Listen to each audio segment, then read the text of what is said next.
నమస్తే. ఎంఎస్ఎస్ ప్రేక్షకులకు 79వ స్వాతంత్ర దినోత్సవ శుభాకాంక్షలు. మిత్రులారా, ఈరోజు ఈనాడు, వెలుగు, ఆంధ్రజ్యోతి, నమస్తే తెలంగాణ పత్రికలో ఉన్నటువంటి ప్రధాన విషయాల వార్తలకు వస్తే, దేశవ్యాప్తంగా గత 4-5 రోజుల నుంచి కురుస్తున్నటువంటి అతి భారీ వర్షాలకు సంబంధించిన వార్త ఈరోజు అన్ని దినపత్రికల్లో ప్రధానంగా కనిపిస్తూ ఉన్నాయి మిత్రులారా. ఇక ఈ యొక్క భారీ వర్షాలకు సంబంధించి మరి అనేకమైనటువంటి ప్రాంతాల్లో జన నష్టం, ప్రాణ నష్టం, అదేవిధంగా వరద బీభత్సం, అల్లకల్లోలం సంబంధించిన వార్తలే మనం ఈరోజు వార్తాపత్రికల్లో ప్రధానంగా చూడొచ్చు మిత్రులారా. ఇక జమ్మూ కాశ్మీర్లో మేఘ విస్ఫోటనం అనేటువంటి వార్త ఈరోజు ఈనాడు పత్రికలో ప్రధానంగా కనిపిస్తూ ఉంది. 46 మంది మృతి చెందినట్టు వార్త ఈరోజు కనిపిస్తూ ఉంది.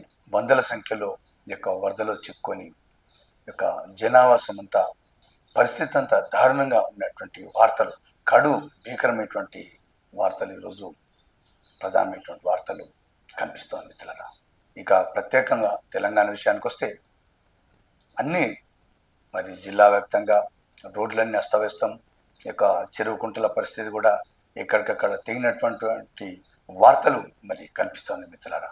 ఇక పొంగులేటి శ్రీనివాసరెడ్డి రెవెన్యూ శాఖ మంత్రి మాట్లాడుతూ మరి అప్పటికప్పుడు సహాయ చర్యల్లో భాగంగా ఒక జిల్లాకు 1 కోటి రూపాయలు అనేటువంటి విషయాన్ని ప్రస్తావిస్తూ ఈరోజు ఈనాడు దినపత్రికలో ప్రధానంగా కనిపిస్తాం మిత్రులారా.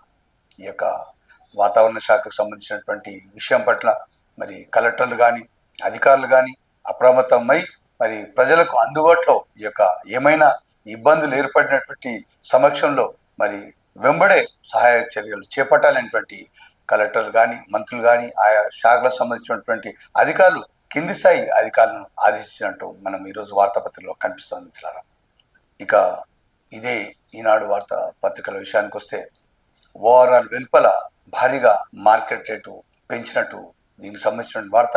IG stamps and registration Rajiv Hanumanthu వారి నుంచి వెలువడినటువంటి ఒక ఆదేశాలు కూడా సబ్ రిజిస్ట్రార్లకు అందినటువంటి వార్త ఈరోజు ప్రధానంగా కనిపిస్తుంది మిత్రులారా. ఈ వార్త అనేకమైనటువంటి అంటే వివిధ పత్రికలలో ప్రధానంగా కూడా ఈ వార్త కనిపిస్తుంది మిత్రులారా. ఎందుకంటే సిటీ శివారు మున్సిపాలిటీకి సంబంధించినటువంటి గట్కేసర్, కీసర, మేడ్చల్, షామీర్పేట, శంషాబాద్ తదితర ఓఆర్ఆర్ పరిసర ప్రాంతాల్లో అనేకమైనటువంటి ఈ యొక్క స్టాంప్స్ అండ్ రిజిస్ట్రేషన్ భూమి మార్కెట్ విలువ పెంచినట్టు ఈ వార్తల్లో ప్రధానంగా కనిపిస్తుంది మిత్రులారా. వెలుగు దినపత్రిక విషయానికి వస్తే, కేంద్రం వివక్షపై సర్కారు పోరు అనేటువంటి వార్త ప్రధానంగా కనిపిస్తుంది మిత్రులారా. అదేవిధంగా తెలంగాణకు 21 మోడల్స్ అనేటువంటి యొక్క 15 ఆగస్టుకు సంబంధించిన వార్త ఒకటి మరి రాష్ట్రపతి యొక్క శాఖ నుంచి వచ్చిన వార్త ఈరోజు వెలుగు దినపత్రికలో ప్రధానంగా కనిపిస్తుంది మిత్రులారా. ఇక ఇదే వార్తాపత్రిక విషయానికి వస్తే, ఆపరేషన్ సింధూర్ చరిత్రలో నిలుస్తుంది అనేటువంటి వార్త ఈరోజు రాష్ట్రపతి ద్రౌపది ముర్ము గారు అన్నటువంటి వార్త ఈ యొక్క వెలుగు దినపత్రికలో కనిపిస్తాం మిత్రులారా. ఇక ఆంధ్రజ్యోతి పత్రిక విషయానికి వస్తే, కాశ్మీర్లో వరద కల్లోలం అనేటువంటి వార్తని ఈరోజు కూడా ఈ పత్రికలో కూడా ఈ యొక్క వరద బీభత్సం పైన ప్రధాన వార్త ఈరోజు కనిపిస్తారు మిత్రులారా. ఇక బీహార్లో తొలగించినటువంటి 65 లక్షల మంది ఓటర్లను తెలపాలి అనేటువంటి ఈసీకి ఆదేశించినటువంటి వార్త కూడా ఈ యొక్క ఆంధ్రజ్యోతి దినపత్రికలో మనం ప్రధానంగా చూస్తా ఉన్నాం మిత్రులారా. ఇక పోలీస్ శాఖలో ఉన్నటువంటి వారికి డిగ్రీ చేసేందుకు వెసులుబాటు కల్పిస్తూ మరి ఆ యొక్క వార్త కూడా ఈరోజు ఈ యొక్క ఆంధ్రజ్యోతి పత్రికలో ప్రధానంగా మొదటి పేజీలో ఉంది మిత్రులారా. ఇక నమస్తే తెలంగాణ వార్త విషయానికి వస్తే, కేంద్రం పగ, బాబు దగ అనేటువంటి పరిశ్రమలన్నీ ఏపీకి తరలిస్తున్నటువంటి ఆ యొక్క కోణంలో ఉన్నటువంటి వార్త ఈరోజు నమస్తే తెలంగాణ వార్తాపత్రికలో మనం ప్రధానంగా చూడొచ్చు మిత్రులారా. ఈరోజు ఈనాడు పత్రికలో ఉన్నటువంటి ప్రధాన అంశాలు చూద్దాం. మేఘా విస్ఫోటం, ఆకస్మిక వరదతో జమ్మూలో 46 మంది మృతి, అందులో 2 సిఐఎస్ఎఫ్ సిబ్బంది, ప్రవాహంలో చిక్కున్న 167 మందిని రక్షించిన సహాయక బృందాలు, వారిలో 30 మంది పరిస్థితి విషమం, మచైల్ మాతా యాత్ర నిలిపివేత, మృతుల కుటుంబాలకు రాష్ట్రపతి ప్రధాని సంతాపం అనేటువంటి వార్త కనిపిస్తుంది మిత్రులు. ఇక చూడొచ్చు మనము. కిష్తివాడ జిల్లాలో గురువారం కురిసిన కుంభవృష్టి కారణంగా చతోషి గ్రామంలో దెబ్బతిన్న ఇల్లు గాయపడ్డ బాలునటువంటి ఈ విధంగా ఎక్కడ పడితే అక్కడ మరి వరద బీభత్సాన్ని కొట్టుకపోయినటువంటి ప్రాంతం చూడొచ్చు మొత్తాన్ని మీద. ఇక స్వయం సమృద్ధ భారత్ ఆ దిశగానే దేశం పయనిస్తుంది, ప్రధాన ఆర్థిక వ్యవస్థగా అవతరిస్తున్నాం. 15 ఆగస్టు ప్రసంగంలో ద్రౌపది ముర్ము అనేటువంటి వార్త ఈరోజు ఈనాడులో కనిపిస్తా ఉంది. ఇక హెడ్ కానిస్టేబుల్ రాజునాయక్ శౌర్య పథకం అనేటువంటి వార్త చూడొచ్చు. సహకార సంఘ పాలక వర్గాల పదవి కాలం మరోసారి పొడిగింపు, తదుపరి ఉత్తర్వులు ఇచ్చే వరకు కొనసాగింపు అనేటువంటి వార్త కూడా ఇందులో చూస్తున్నాం మిత్రులారా. అదేవిధంగా జిల్లాకు రూపాయలు 1 కోటి సహాయక చర్యలు అవసరమైతే మరిన్ని నిధులు ఇస్తాం, అధికారుల సెలవులు రద్దు చేయండి, కలెక్టర్లకు రెవెన్యూ శాఖ మంత్రి పొంగులేటి ఆదేశం. సమీక్షలో మాట్లాడుతున్న మంత్రి పొంగులేటి చిత్రంలో సిఎస్ రామకృష్ణరావు అనేటువంటి వార్త చూడొచ్చు. రెవెన్యూ శాఖ మంత్రి పొంగులేటి. నేడు 12 జిల్లాల్లో అతి భారీ వర్షాలు, ఉత్తర తెలంగాణ జిల్లాలకు ప్రమాద హెచ్చరికలు అనేటువంటి వార్త చూడొచ్చు మిత్రులారా. ఇక మిత్రులారా, ఎవరైనా కూడా ఏదైనా అత్యవసరమైనటువంటి పనుల నిమిత్తం మరి ఈ యొక్క ప్రయాణాలు వాయిదా వేసుకుంటే మంచిది. ఎందుకంటే అప్పటికప్పుడు ఒక అతి భారీ వర్షాలు తెలంగాణలో పలు చోట్ల కురుస్తున్నటువంటి విషయం మీకు అందరికి తెలిసిందే. ఏదైనా ఒక అత్యవసరం అనేటువంటి విషయం ఉంటేనే, ఆ పని ఉంటేనే బయటికి వెళ్ళాలి. వర్షం లేదు కదా అనేటువంటి మాట మర్చిపోయి మాత్రం ప్రయాణం చేస్తే చాలా ఇబ్బందికరమైనటువంటి విషయం. ఇది అధికారుల నుంచి వస్తున్నటువంటి విషయం, ప్రజలు గమనిస్తారని ఆశిస్తున్నాం మిత్రులారా. ఓఆర్ఆర్ వెలుపల లోపల స్థిరాస్తుల మార్కెట్ విలువ సవరణ, జిహెచ్ఎంసి 20 మున్సిపాలిటీలు 7 కార్పొరేషన్ల పరిధిలో అమలు అనేటువంటి ఇదొకటి పెంచినటువంటి విలువలు. ఇక్కడ అంటే మున్సిపాలిటీ దమ్మాయిగూడ, దుందిగల్, గట్కేశ్వర, గుల్లపోచంపల్లి, కొంపల్లి, మేడ్చల్, నాగారం, పోచారం, తోంకుంట, ఆదిబట్ల, జల్పల్లి, మణికొండ, నార్సింగ్, పెద్దాంబర్పేట. ఇక కార్పొరేషన్ విషయానికి వస్తే బడంగపేట, మీర్పేట, బండ్లగూడ, జహాగీర్, నిజాంపేట, ఫిర్జాద్గూడ, బోడుప్పల్, జవహర్ నగర్. మిత్రులారా, మరి ఒక ఓఆర్ఆర్ వెలుపల అంటే ఒక శరవేగంగా కొంతమంది రియల్ ఎస్టేట్ సంబంధించిన వ్యాపారం మరి భారీగా జరుగుతున్నటువంటి విషయం. దానికి సంబంధించి మరి అధికారులు ఒక 2000 నుంచి ఒక 3000 కోట్ల ఆదాయం పెంచుకునేందుకు ఈ యొక్క స్టాంప్స్ అండ్ రిజిస్ట్రేషన్ శాఖకు ఆదేశాలు ఇచ్చి మరి అమలు చేసేటువంటి విధానం మరి వార్త ద్వారా మనకు తెలుస్తుంది మిత్రులారా. ఈరోజు వెలుగు దినపత్రికలో ఉన్నటువంటి ప్రధాన అంశాలు చూద్దాం. ఇక కాశ్మీర్లో క్లౌడ్ బరెస్ట్, 46 మంది మృతి, వందల సంఖ్యలో గల్లంత అనేటువంటి వార్త ఇందులో ఈ విధంగా కనిపిస్తా ఉంది. ఇక కేంద్రం వివక్షపై రాష్ట్ర సర్కారు పోరైనటువంటి వార్త, బిల్లుల నుంచి ప్రాజెక్టులకు పర్మిషన్ల దాకా అన్ని పెండింగ్ అనేటువంటి వార్త, మోదీని మరి ఉద్దేశించి ఈ యొక్క వార్త ఉన్నట్టు కనిపిస్తా ఉంది. ఇక 42% బీసీ రిజర్వేషన్ల బిల్లులకు కేంద్రం అడ్డంకులు, దీంతో స్థానిక సంస్థల ఎన్నికలు లేట్, పెండింగ్ లోనే మెట్రో ట్రిబులార్ మూసి అనేటువంటి విషయం. మొత్తం మీద ఇక కేంద్ర సర్కార్కు మాకు వ్యతిరేకంగా ఉంది. 42% రిజర్వేషన్లు అయితే ఏముంది, ఏవైనా ఒక పెండింగ్ ప్రాజెక్టులకు సంబంధించి, పెండింగ్ బిల్లులకు సంబంధించినటువంటి మాపై వివక్ష చూపుతుంది ఈ యొక్క తెలంగాణ ప్రభుత్వం పైన.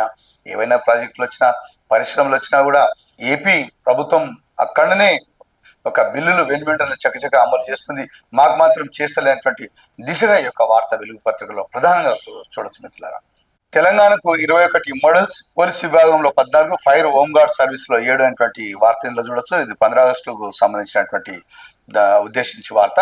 ఇక ఆపరేషన్ సింధూర్ చరిత్రలో నిలుస్తుంది రాష్ట్రపతి గారు అంటున్నటువంటి విషయం ఇది. ఆ 65 లక్షల పేర్లు వెల్లడించండి, బీహార్ ఓటర్ లిస్ట్ లో పేర్ల తొలగింపుపై ఈసీకి సుప్రీం ఆదేశం అనేటువంటి వార్త ఇందులో చూస్తున్నాం.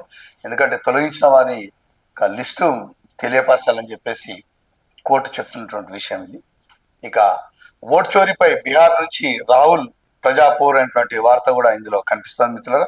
అదేవిధంగా మహబూబ్నగర్ జిల్లాలో నేషనల్ హైవేపై భారీ వరద, పాలమూరులో కుండపోత, పొంగిన వాగులు హైవేపైకి చేరిన వరద, కల్వర్టులో పడ్డ బస్సును 15 మందిని రక్షించిన అధికారులు, ఖమ్మంలో ఉధృతంగా మున్నేరు వాగు, ఉమ్మడి నల్గొండలో నిండిన చెరువులైనటువంటి వార్త ఇందులో చూస్తున్న మిత్రులారా.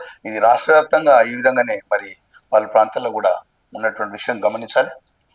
సర్కారు డిగ్రీ కాలేజీలో స్పాట్ అడ్మిషన్లు, ఎటకేలకు విద్యాశాఖ నిర్ణయం, త్వరలోనే షెడ్యూల్ రిలీజ్ అయినటువంటి, అంటే ఇంతకుముందు బాగా ఖాళీనటువంటి విషయం పైన స్పాట్ అడ్మిషన్ అయినటువంటి వార్త చూడొచ్చు మిత్రులు. అదేవిధంగా అత్యాచారం హత్య కేసులో ఉరైనటువంటి నల్గొండ పోక్సో సంచలన తీర్పు అయినటువంటి ఒక వార్త ఇందులో చూడొచ్చు. ఇక తెలంగాణకు 21 మోడల్స్ అనేటువంటి ఒక వార్త కూడా ఉంది. 15 ఆగస్టు వేడుకలకు గోల్కొండ ముస్తాబ్ అనేటువంటి వార్త ఇందులో చూస్తున్నాం. మరి 3 రంగులు కలిపి ఈ విధంగా గోల్కొండ ముస్తాబ్ చేసినటువంటి వార్త చూడొచ్చు మిత్రులు. ఇక అధికారికంగా సర్కారు సర్వాయి పాపన్న జయంతి అనేటువంటి ఉత్తర్వులు జారీ చేసిన బీసీ సంక్షేమ శాఖ అనేటువంటి వార్త ఇందులో చూడొచ్చు. ఇక ఫాస్టాగ్ యాన్యువల్ పాస్ వచ్చేసింది, ఏడాదికి 3,000 లేదంటే 200 ట్రిప్పులు అనేటువంటి టోల్గేట్లకు సంబంధించిన వార్త. మిత్రులారా, మరి గతంలో మనం అనేకమైనటువంటి వార్తలు ఈ యొక్క టోల్గేట్లకు సంబంధించిన వార్తలు చదివినాం. ఎందుకంటే కొంతమంది టోల్గేట్లు అడ్డగోలుగా ఇక వాళ్ళకైతే చెప్పనలవి కాదు. కొంతమంది ప్రైవేట్ వ్యక్తులు గుండాలను ఒక వారికి సంబంధించిన బౌన్సర్లను పెట్టుకొని కూడా ఈ యొక్క టోల్గేట్ల దగ్గర అనేకమైనటువంటి దోపిడీ. ఆ పక్క విలేజ్కు పోయినా కూడా వాళ్ళు అక్కడ ఉన్నటువంటి 50-60 రూపాయలు ఓ దగ్గరనైతే వాళ్ళు ఇష్టంగా 150 నుంచి 200 రూపాయలు అటువంటి వసూలు చేసినటువంటి వార్తలు మనం గతంలో చదివినాం. అందుగురించి సెంట్రల్ గవర్నమెంట్ 3,000 రూపాయలు ఏడాది చెల్లిస్తే 200 ట్రిప్పులు ఈ యొక్క హైవేలపై యథేచ్ఛగా తిరగవచ్చు. మరి యొక్క యాప్ కూడా వచ్చేసింది. అక్కడ పోయి వాళ్ళని వీళ్ళని బతిమాలాడాల్సిన అవసరం లేదు. మనమే యాప్ నుంచి డౌన్లోడ్ చేసుకొని మన యొక్క రిజిస్ట్రేషన్ చేసుకుంటే ఈ యొక్క హైవేలపై యథేచ్ఛగా తిరిగేటువంటి వెసులుబాటు ప్రభుత్వం కల్పించింది. ఈ యొక్క అందరు కూడా ఇదివరకే తెలిసి ఉంటుంది ఈ వార్త మీకు అందరికీ. ఇది ఒక మంచి పరిణామం అని చెప్పొచ్చు. ఈ యొక్క అడ్డగోలు ఈ యొక్క టోల్గేట్ల నుంచి విముక్తి అయిందనేటువంటి విషయం స్పష్టమవుతుంది. ఈరోజు ఆంధ్రజ్యోతి పత్రికలో ఉన్నటువంటి ప్రధాన అంశాలు చూద్దాం. కాశ్మీర్లో వరద కల్లోలం, భారీ మేఘ విస్ఫోటం, మెరుపు వరదల్లో 46 మంది దుర్మరణం. ఒక మొత్తం రహదారి దగ్గర మొత్తం శవాలను ఏ విధంగా చేశారు. చాలా అది వదలని వాన, పాలమూరు రంగారెడ్డి జిల్లాలో భారీ వర్షాలు, ములుగు జిల్లాలో గల్లంతైన ఆశా వర్కర్ మృతి, మరొకరి గల్లంతైన వార్త కూడా ఇందులో మరి జ్యోతి పత్రికలు చూస్తున్న మిత్రులరా. పోలీసు డిగ్రీ సర్వీస్ లో ఉన్నవారు డిగ్రీ చదివేందుకు అవకాశం, దూర విద్యలో 5 ఏళ్లలో పూర్తి, అంబేద్కర్ ఓపెన్ యూనివర్సిటీతో రాష్ట్ర పోలీస్ శాఖ ఒప్పందమైనటువంటి వార్త కూడా మనం చూస్తున్న మిత్రులు. న్యాయవాదిగా అనుభవం ఉంటేనే జడ్జి పోస్టులకు అర్హత, జ్యుడిషియల్ ఆఫీసర్ గా పనిచేసిన కాలం లెక్కలోకి రాదు, తీర్పులో మార్పు చేయబోం, సుప్రీంకోర్టు స్పష్టీకరణ అనేటువంటిది జ్యుడిషియల్ సంబంధించిన వార్త. మరి అప్పట్లో ఇప్పటికీ కొద్దిగా మార్పులు చేసినట్టు కనిపిస్తున్న వార్తలు. హైదరాబాద్ జిల్లాలో భూ ప్రకంపనలు, బసిరెడ్డిపల్లిలో భూ ప్రకంపనల గురించి చర్చించుకుంటున్న గ్రామస్తులైనటువంటి వార్తలు చూస్తున్నాం. ఇక పరిగి పూడూరు మండలంలో కంపించిన భూమి, రిక్టర్ స్కేల్ పై 3.1 తీవ్రత నమోదు, 10 కిలోమీటర్ల లోతులో ప్రకంపనల గుర్తింపు అయినటువంటి వార్త ఇందులో చూస్తున్నాం. ఇక అంటే అందరు విలేజ్లో ఒకదానికై డిస్కస్ చేస్తున్నట్టు. ఈరోజు నమస్తే తెలంగాణ పత్రికలో ఉన్నటువంటి వార్తను ఒకసారి చూద్దాం. కేంద్రం పగ, బాబు దగ, తెలంగాణ ఎగాదిగా అనేటువంటి వార్త కనిపిస్తుంది. మనకు దక్కాల్సిన సెమీ కండక్టర్ పరిశ్రమ ఏపీకి తరలింపని వార్త, అన్ని గుజరాత్కే అనేటువంటి వార్త కూడా ఇక బాబు అన్ని పట్టుకపోతున్నట్టు ఒక కార్టూన్ కూడా చూస్తున్నాం మిత్రుల. రైతు బీమా ఉన్నట్ట లేనట్ట అనేటువంటి వార్త ఇందులో చూస్తున్నాం మిత్రుల. పలిగిన మొగులు, కాశ్మీర్లో జలబీభత్సం, కృష్ణాలో కుంభవృష్టి, ఆకస్మిక వరదలు, 52 మృతి, 200 మంది గల్లంతులు, మృతుల్లో 2 సిఆర్పిఎఫ్ జవాన్లు అనేటువంటి వార్తల్లో చూస్తున్నాం. ఇక సింధూర్ వీళ్లకు శౌర్య పతాకాలు, ప్రతీక్ శర్మ, రాజీవ్ భాయ్, నగేష్ కపూర్ వీళ్లకు శౌర్య పథకాలు. ఇక నేనే 80 మృతదేహాలు పాతిపెట్టా, ఆలయ పాలకుల ఆదేశాల మేరకు ఆ పనులు చేశాను, అడవుల్లో కొండల్లో పాత రోడ్లపై ఖననం చేసేవాళ్ళం, 100 మృతదేహాల్లో 90 మహిళలవే, సంచలన విషయాలను వెల్లడించిన ధర్మస్థల సాక్షి అనేటువంటి యొక్క ఇటీవల మరి నెల రోజుల నుంచి ధర్మస్థల సంబంధించినటువంటి వార్తలు మనం చూస్తూనే ఉన్నాం. దాంట్లో అనేకమైనటువంటి ఆసక్తికరమైనటువంటి విషయాలు. నేనే 80 మృతదేహాలు పాతిపెట్టినటువంటిది. మూసి ముంచెత్తే పరివాహకం హడలెత్తే చాదరఘాట్ వంతెనకు తాకుతూ ప్రవహిస్తున్న వరద అనేటువంటిది మూసీ నది సంబంధించింది. మరి బ్రిడ్జికి తాకుతూ పోతుంది నీళ్లు మూసీదిలా. ఇది హైదరాబాద్. జయగూడ బైపాస్ రోడ్ మధ్యలో నీట మునిగిన హనుమాన్ దేవాలయం వార్త ఇందులో కనిపిస్తుంది. ఇక ముసరాంబాగ్ వంతెనపై నుంచి పారుతున్న వరద. సర్వీస్ బంద్, హిమాయత్ సాగర్ కు వరద ఉధృతి పెరగడంతో గేట్ల ఎత్తి దిగువకు నీటిని విడుదల చేస్తున్నారు. రాజేంద్రకు వెళ్లే సర్వీస్ రోడ్డుపై భారీగా నీరు ప్రవహించింది. వాహనదారులకు తీవ్ర ఇబ్బంది ఎదుర్కొన్నారట. ఎంత వేగంగా వస్తుంది చూడు. వరద పోటెత్తింది, ఆక్రమణల నిగ్గు తేలింది. హిమాయత్ సాగర్ ఎఫ్టిఎల్ పరిధిలో మునిగిన వెంచర్లు, నిర్మాణాలు, జలాశయాల చుట్టూ ఆక్రమణలు. మరి గతంలో కొంతమంది అయితే ఈ యొక్క చెరువులను ఆక్రమించి, మరి కుంటాలను, నాలాలను ఆక్రమించి ఎవరైతే ఒక రియల్ ఎస్టేట్ వ్యాపారం చేసిరో, మరి ఇప్పుడు మాత్రం వాళ్ళ బండారం ఈ యొక్క భారీ వర్షాల కారణంగా వాళ్ళ యొక్క బండారం బయటపడుతుంది. మరి అందు గురించే చాలాసార్లు ఈ వార్త చెప్పుకున్నాం. మరి చూసుకోనండి, మీ యొక్క లక్షల కోట్ల రూపాయలు వృధా చేసుకోకండి. మరి ఎఫ్టీఎల్ ఉందా, బఫర్ జోన్లో ఉందా, చెరువులో మునుగుతుందా, తేలుతా అనేటువంటి విషయం క్షుణ్ణంగా పరిశీలించుకోవాలని నేను చాలాసార్లు చెప్పిన మిత్రులరా. మరి మరోసారి గుర్తుంచుకుంటే మంచిది. జాగ్రత్త, జారి పడతారు. ఇది కీసర్ సంబంధించిన వార్త. ఇక బస్తీల్లో పర్యటించాలని సిబ్బందికి ఆదేశం. ఇది బోడుప్పల్ సంబంధించిన వార్త. అధికారులు బస్తీల మరి చూడాలి ఎప్పటికప్పుడు. ఇక స్వాతంత్ర వేడుకలకు వేలాయ ముఖ్య అతిథి రాష్ట్ర ప్రభుత్వ సలహాదారు కె కేశవరావు. ఏర్పాట్లు పరిశీలిస్తున్న కలెక్టర్ మణిచౌదరి, అదనపు కలెక్టర్ విజేందర్ రెడ్డి, జిల్లాధికారులు మేడ్చల్ కలెక్టరేట్ లో అంటే 15 ఆగస్టు సందర్భంగా ఈ యొక్క కేశవరావు జెండా ఎగిరేసే సందర్భంగా కలెక్టర్ చూస్తున్నటువంటి విషయం. మేడ్చల్ నుంచి అరుణాచలం గిరి ప్రదక్షిణకు వెళ్లే బస్సును గురువారం Medchal RTC depot manager Ramarao ప్రారంభించినటువంటి విషయం ఇందులో ఒకటి ఉంది. మరి ఈ యొక్క సేవలు వినియోగించుకుంటారని చెప్పేసి ఈ యొక్క వార్త సందర్భంగా మీకు తెలియజేస్తాను మిత్రులారా. అదేవిధంగా ఈరోజు ఈనాడు, వెలుగు, ఆంధ్రజ్యోతి, నమస్తే తెలంగాణ వార్తాపత్రికలో ఉన్నటువంటి ప్రధాన అంశాలు మీకు చదివి వినిపించే ప్రయత్నం చేశాను. మరి ఇవి ఈనాటి వార్తలు మిత్రులారా. నమస్కారం.